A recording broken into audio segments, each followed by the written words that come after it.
Ako nga pala si Miko. Ako isang mag-itlog. Ay gusto ninyo matikman ng aking itlog. Hala, mag-message kayo. Talagang makakatikim kayo ng itlog ko. Naay at magbabalot na kami ng mga itlog. Marami-rami na rin babalutin namin. Si Cheche ang taga-gupit ng mga sticker at kami ni Tata ang tulong sa pagre-repack ng mga itlog. Marami-rami din tay. Di pagkatapos kami magbalot, di mag-i-sticker naman kami ng mga binalot naming itlog. At naay naman ang mga itlog na binalot namin. Kita naman ninyo, yan ay di-deliver namin sa mga bumili isa-isa. At arang mga langis na ito, ay lalagyan din ng mga sticker. Di kita na ninyo arang mga langis na ito. Ay pagbibili kayo ng itlog, abay sasamahan nyo din ang langis. Ay kung magprito kayo, wala kayong pang prito, kaya bibili rin kayo.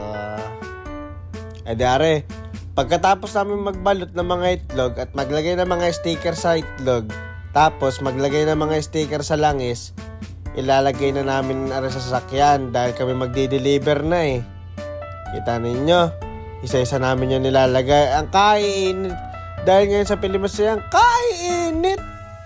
At naay, magsisimula na kami mag-deliver. Matagal-tagal deliver ang are. At are naman sa ate. Nako namang dineliveran yan. Sunod naman si Kuya Mark. Galing pa yan, laro si Kuya Mark. Picture mo na Kuya Mark. Thank you Kuya Mark. Talagang panay ang bili rin yan ni Kuya Mark. Are naman si Boss Ivan. Sunod kong dineliveran. Are naman ang aking kaibigan si Daryl Paulo Constantino.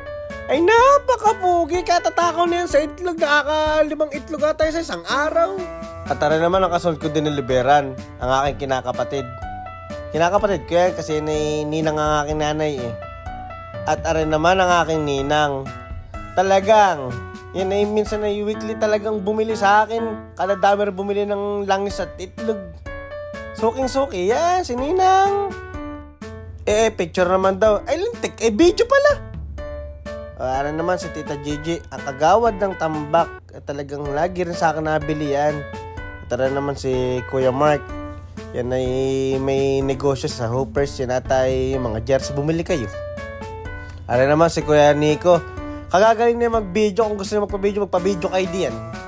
At ara naman ang aking suki.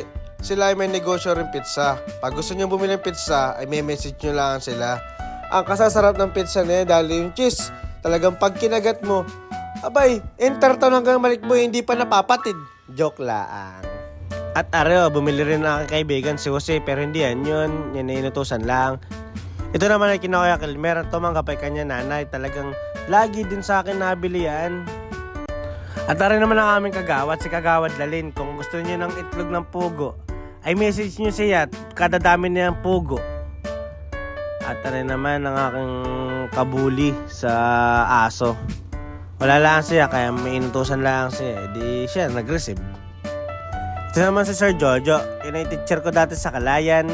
Pero ngayon, hindi ko na alam kung saan nagtuturo na siya. At rin naman si ata dyan. Yan ay kaklase ni Cheche. Yan, kababait din yan. At ito naman ang aking kaibigan si Bon. Abay, teka. Nasaan na pala ako? Basta yan ay si Bon, yan ay katatakaw na yung mag-workout ng calisthenic. Ito naman ay kinapaw Chua. Talagang kababait din na yan. In-endorse yung aking itlog kaya dami rin nabili. Ito naman si Coach Brian, kung tawagin ay Coach B. Yan ay coach sa Sacre. Picture daw, picture. Ay lintik. Ay video na naman. Paano naging picture yan? Tamot nagalaw-galaw. At ito naman, kina Kuya Den niya, kada dami rin niya umorder saan. Kita ninyo yung bahay niya, kagaganda niya yung bahay niya, kalalaki pati. Yun naman ay kay Ma'am De Guzman. Kung may mga gusto kayong mga bully, mayroon din sila, ang gaganda rin ng mga bully niyan. At tara naman ang kay Ma'am Harapa. Yan ay teacher ko rin sa Kalayan.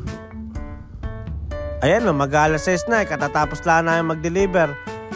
Di kailangan mo talaga magsipag. May pangarap ka, kailangan naman na kayo magtamad-tamad. Kailangan mo talaga magsisipag para matupad mga pangarap mo sa buhay. Ayan syempre nakakagutom rin naman mag-deliver. Di kami kakain naman, take out na lang. Talagang bagi naman pipila pa, gutom na nga Sa bahay na lang kainin, ganoon din naman yun Tara, nandito na kami sa Intertown, ang pinakamagandang daan sa buong subdivision sa buong mundo. At nandito na kami sa Manukan. Naglilipatan. Ano ba ganamis nyo baga ako? Kita ninyo si Tala, nangunguna-nguna. Yan ang talaga nakamis sa akin. Ano mga manok, kamusta kayo? At nakain na kami. Salamat sa akin tata at sa aking girlfriend. Talagang lagi akong tinutulungan. Pagyaman natin, ay titreat ko kayo kahit saan pa man yan. At naman ng masarap, yung salo-salo kayo nakain ng iyong pamilya. Kasing